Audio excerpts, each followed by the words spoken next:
Hello friends, welcome to food use. तर आज माझ्या मम्मीने बनवला आहे ब्रेड पकोडा आणि कढी वडा आणि त्याच्यासोबत तुम्ही पाहू शकता मिरची पण आहे. तर चला याला खायला स्टार्ट करू.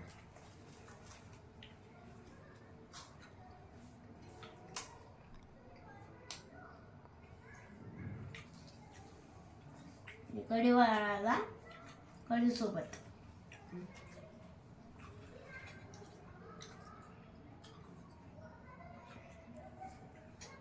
मला कढी पण खूप आवडते. यम्मी आहे खूप. जर तुम्हाला हा व्हिडिओ आवडला असेल तर लाईक आणि सबस्क्राईब करायचं विसरू नका.